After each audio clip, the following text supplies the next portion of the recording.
Okay, so I've completely let this one dry. This is the same type of thing. I've done this one a little bit larger just because it's easier to show you what we're going to be working on. But the concept is that now we have our background. We have our general shape of our sunset. We want to go ahead and add something on top of this layer so that we have a full scene and not just a pretty, you know, variegated background. So these are some of my pictures and other inspiration pictures that I have that kind of show you the concept. So we are looking, and the printer quality is terrible. I've got lines all over the place, but this is one of our favorite spots on Lake Lanier. So watching the sunset there. We've got this kind of mountainy background here with the trees. The sun's peeking out. I have these silhouettes of trees that gives everything depth and perspective. So these objects are making this scene, and it's highlighting how beautiful the sky and the water are. I have other ones too. Again, Lake Lanier. This is just, I was driving somewhere, I don't remember where. Honestly, I'd have to look at my camera roll, but the sky was pretty. And so in this one, there's no sea, there's just the sky, but it would be done in a very similar way that we've done it. And then we have, you know, these things in the foreground that set the scene and make that sky look huge because they put perspective. Here's another one. This one is at the Elk River. We have a family home there. These are my sons. They're fishing, sunset, but we get these really beautiful silhouettes, and we also get these people in silhouette. Here's another one that has more going on as far as trees, but same idea, right? Your background would still be done before you put in trees and mountains and things. Here's another kind of driving example. I think I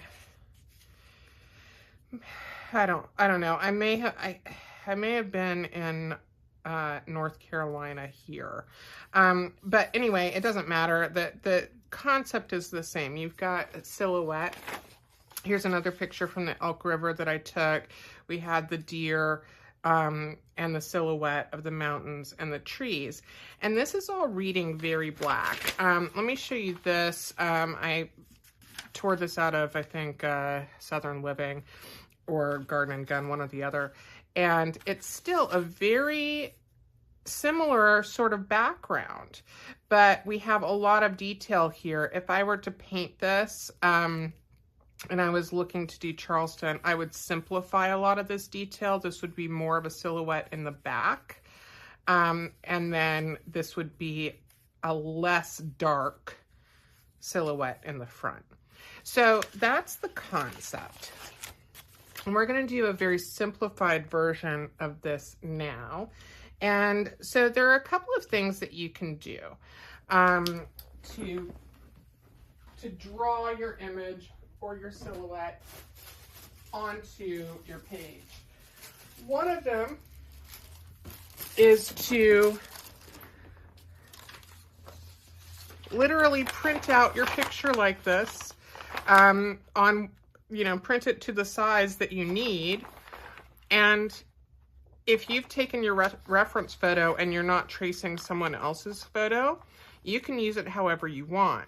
So I do this sometimes because, listen, I get lazy and I paint a lot. So sometimes I don't want to have to take the struggle of drawing very specific images like deer. Or I might trace something if I wanted to do like the image of the boys fishing. You know, I would just trace those. That way I know that my proportions are correct, and then I could just move on and paint that in. And what I use, this is graphite paper. Get this on Amazon. the darker, shinier side is the side that has the graphite on it. So it's just like using a pencil, and then you just, you know, trace whatever you need. The one thing that I will say about using graphite paper is to try to trace lightly. Your watercolor paper will let this erase, and it does erase, but if it's very dark, it's going to be hard to erase. So just keep that in mind. For this particular demo, just because I want to keep it simple and pretty easy to do, I'm going to use this as an inspiration, meaning, and it's not going to be situated exactly like that because the way that my background is, my son's over here, not over there, but that's okay. I'm just going to sketch directly onto my paper. And I'm going to use a light touch. I'm using one of my favorite pencils. It's a Ticonderoga. That's how you say that. I like this. I like the erasers on this. I use these a lot, but also I use just basic number 2 pencils. You know, mechanical pencils. I have those everywhere, so I use those a lot. It doesn't really matter. The only thing you need to keep in mind is to keep kind of a light touch. Now, I've noticed that my paper isn't quite straight the way that to me, the way that I have it here taped down. I just have it on this black background because it's nicer to look at in a video. Anyway, so I am going to just literally draw in a horizontal line. This is going to be my horizon, right? And I am going to just think about like kind of these Georgia, North Carolina, you know, these kind of lake situations with the land. And we're not getting mountains, but we're getting more like hills and trees and things like that. So I'm just sketching in a very basic shape here that's going to give me some definition along that line. And then what I think I want to do is like this. I want to put a tree or something like that here. So I'm going to just sketch in a tree form here. It doesn't have to be all that specific. I'm going to make sure that I've got a nice angle. I'm kind of in this composition, I'm looking to draw my eye back here. So we've got our mountain drawing the eye into the sun. We've got these like bigger mountains or hills or whatever over here also pointing back here. And now with this tree, I am going to again point the composition back to this area, which I want to be my focus. And we also should notice that we're using our rule of thirds here as well as the rule of thirds, right? So if we're dividing, this is our focus, kind of this area. So we want to keep composition in mind, right? So this tree, which is kind of a split tree, is really going to be focusing, literally pointing some branches here back toward our focal point. Sketching and talking is difficult. I don't know if it's because of how our brain works or what, but for me it's a little bit difficult. So if I am pausing for long periods of time, it's because I'm concentrating on a sketch. Okay, so that is good enough, right? It doesn't need to be perfect. This is really more of a study than anything. So now I need to mix a dark. Now this is my warm color palette. So I am using the Daniel Smith. And so my warm color palette is the New Gamboge, the Pyrrole Scarlet, and the French Ultramarine, and that's on this corner. So I want to just quickly activate those paints. And I want this back here to be more purpley. And then I want this up here to be a very dark neutral. Which means I will use all three colors. So in this purpley, I'm going to use the two colors together with just a touch of the third color. So I'll use the red and the blue to make purple with just a touch of the yellow. And then up here, I'm going to do a more concentrated wash. I am still using the number 10 Paul Cézanne brush. I think I mentioned that I just got these and they've been really...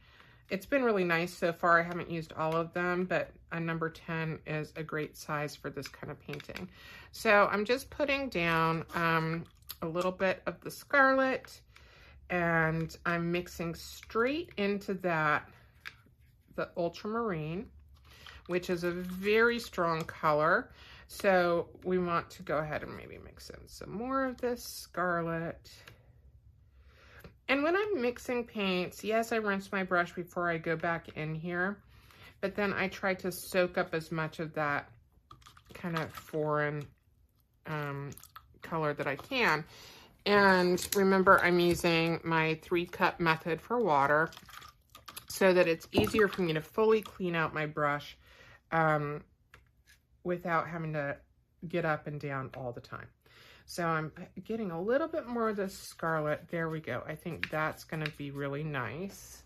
I am just grabbing a little scrap piece of paper here. Keep your scraps, you know, like, so this is what our purple is looking like, which I think is going to be really, really nice here. And I think I'm not going to add really much yellow, and probably not to the whole mix.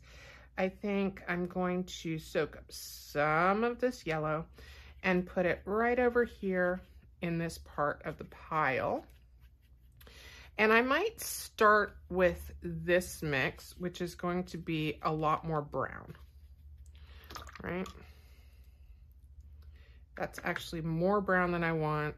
So I am mixing a little bit more of both of those colors in here until I get kind of the mix that I want.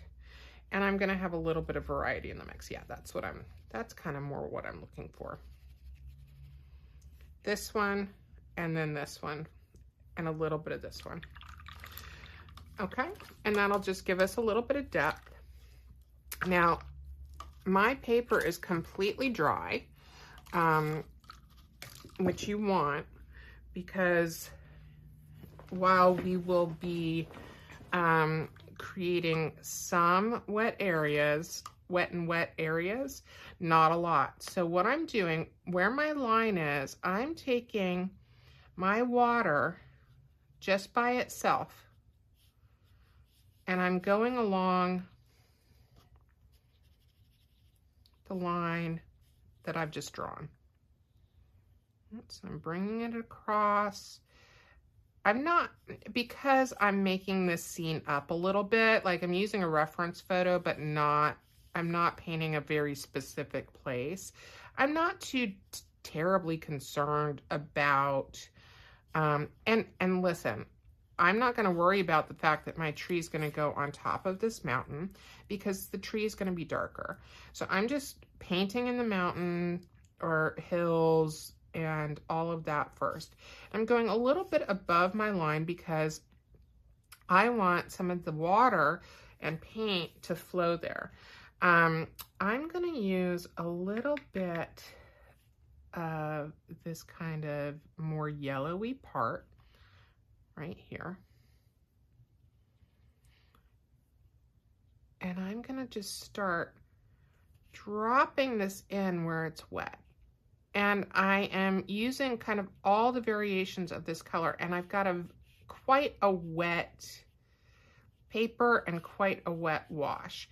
And that's what I'm looking for, because in the distance, I want this to be soft, right? Here, I'm coming quickly across. I want to leave some of these areas too where you can see the sun that we've already painted in there. And here, there are some areas that are kind of more green. So I'm not going to fill this in like a complete block. I'm really going to let this go like this. One thing that I want to maybe add is more of a green hue. So I'm going to take just some of the yellow and the blue and make a green, and then pop in, just to neutralize it a little bit, some of that red. So this is going to give me more of a greenish, and I want to top a little bit more yellow.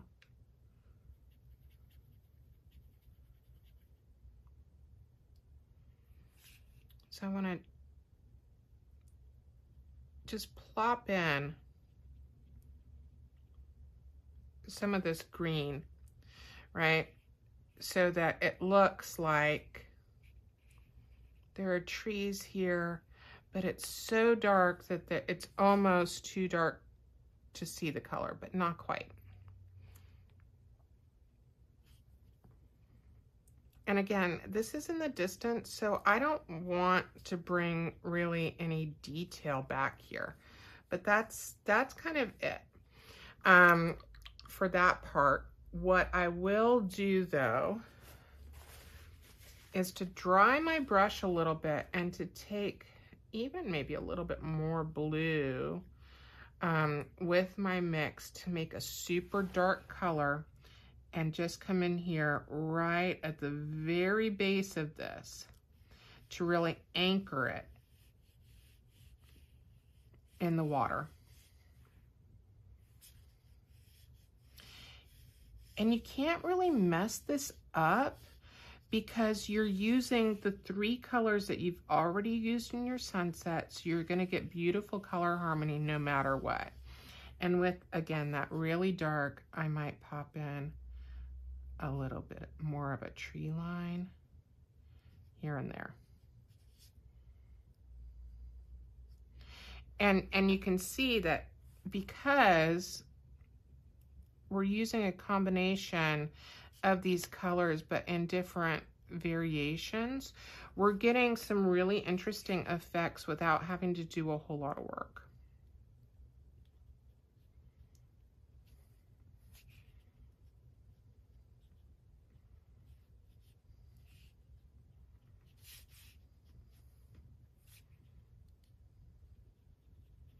And the paint really is mixing on the page as well. So I think that's something important to remember, that you're not doing all the control. You're not doing all of the mixing on your palette. You are doing some of this on the page as well. And as you're going, if you want to do, you could kind of vary your horizon line a little bit. You know, maybe there are spots that are kind of coming in and curving in a little bit more. And so you can change that up and make it look how you want.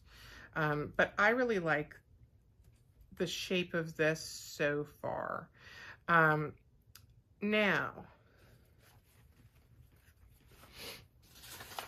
in our reference photo, we're also seeing that that color, it kind of skips a little bit, but then we're getting that dark color that's a shadow of the mountains down here. And so while we have this color mixed up, we want to go ahead and drop that in. Oh, geez, I just see what I just saw what I did. Okay, let's do some clean water again.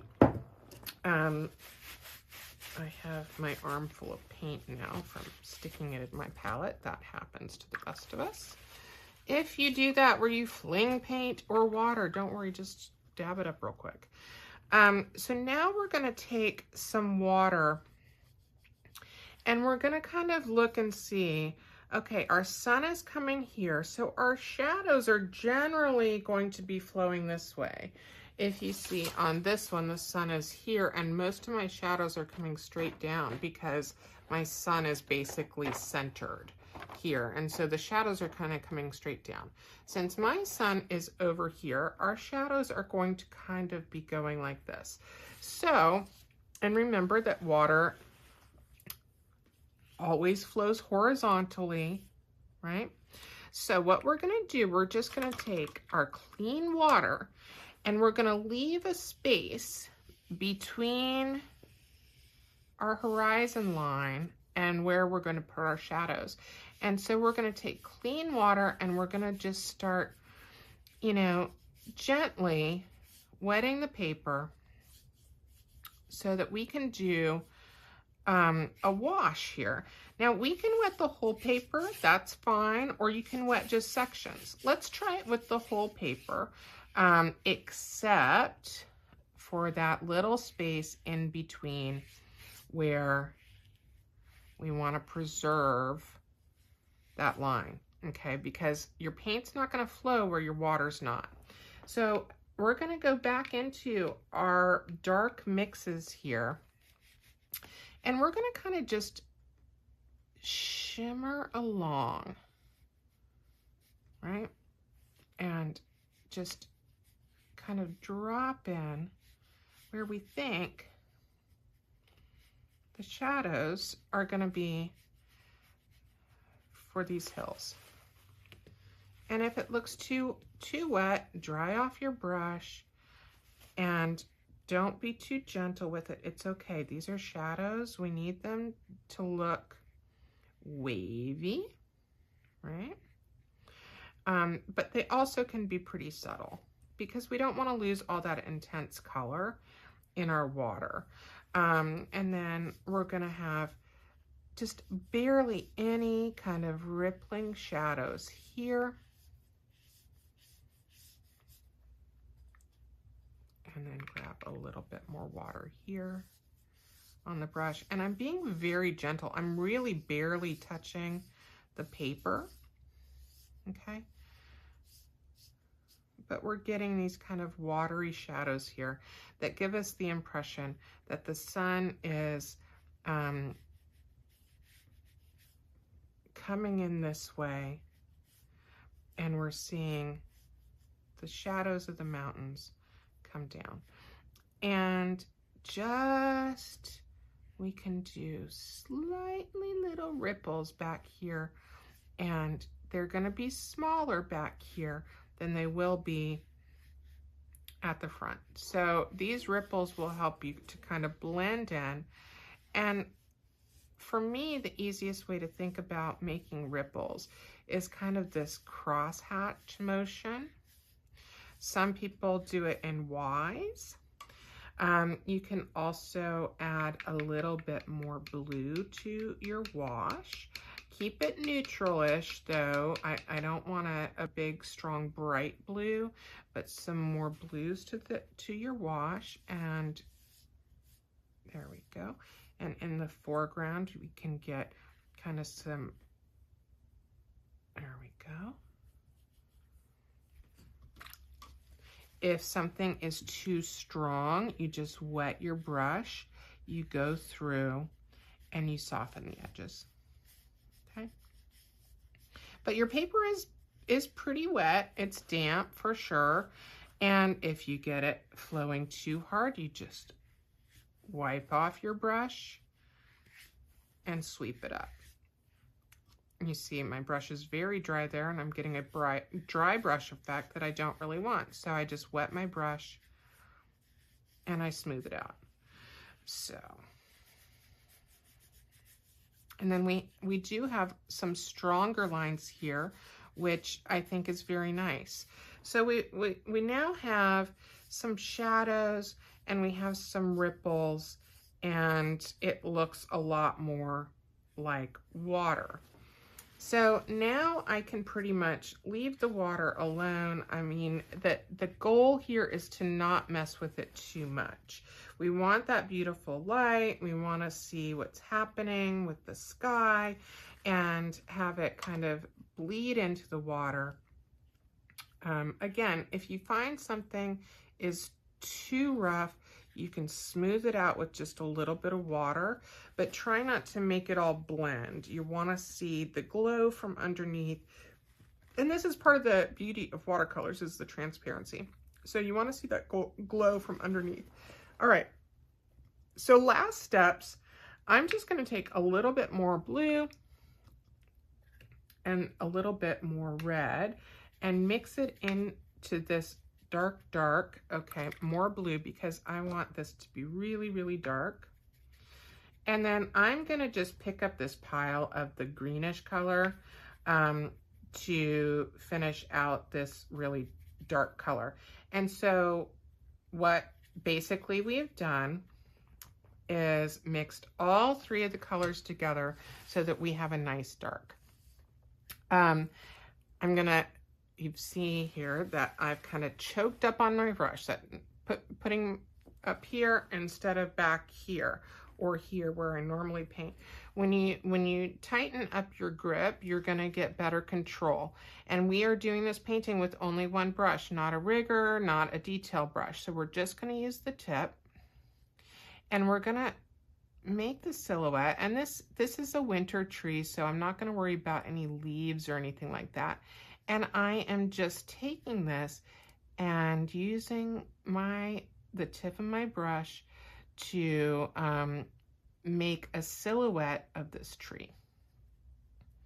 Now, just because it's a silhouette doesn't mean you have to fill every tiny space. And I would recommend that you don't. Remember when we were doing our brush techniques and we were looking at making really thin lines. We were also doing things like rolling our brush.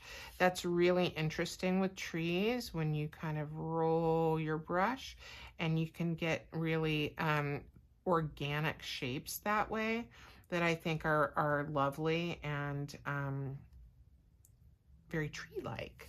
Okay, so we've got this one. I want to give this a pretty dramatic little knuckle here and then back up.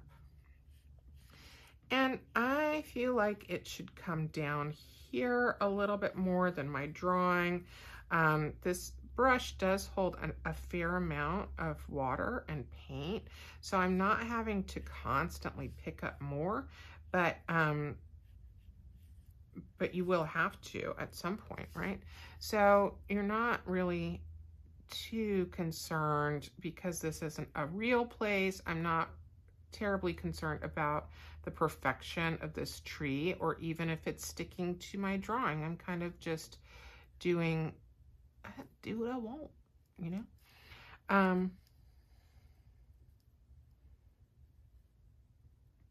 And this kind of painting, like these silhouettes and things, it's kind of amazing how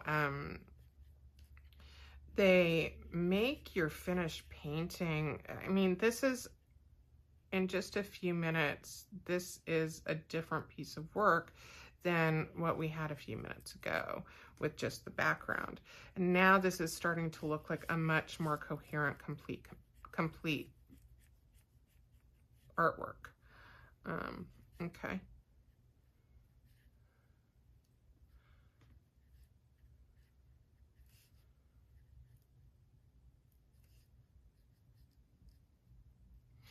And, you know, as an artist, and especially as a landscape artist, I do spend quite a bit of time outside. I love to camp and I live in a very wooded area. And so someone asked me once why I paint so many trees. And the honest answer was because that's what I look at all day, every day, is trees. So of course I paint lots and lots of trees.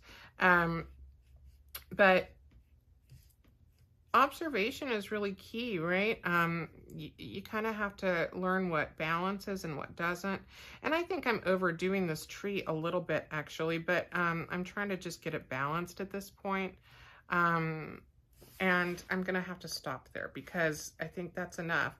So what we've done, we've taken our very simple background, you know, that looked a lot like this one. And then we've added a tree line, a horizon line. We've added some waves in the water, and then we've given it some perspective by adding a tree up close. It's a very simplified landscape, but I think you can see all these beautiful effects that we're getting with just these three colors. We're getting these lovely, soft, places in our water and our sky. We're getting a beautiful variation in color with those three that we used for our trees.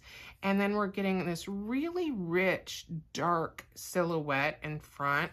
And everything makes this, you know, come together with a sense of place and space, which I think is amazing. So I hope you guys like this exercise. We are doing this, you know, in this particular sort of way because it's very simplistic. But I encourage you to think about doing some more complex shapes, drawing them or tracing them using your graphite paper. Excuse me, on top of, you know, a very simple background that you can do in wet and wet. So I hope this helps. Get painting, and I can't wait to see what everybody's done and how you use this kind of a concept to make some really beautiful artwork.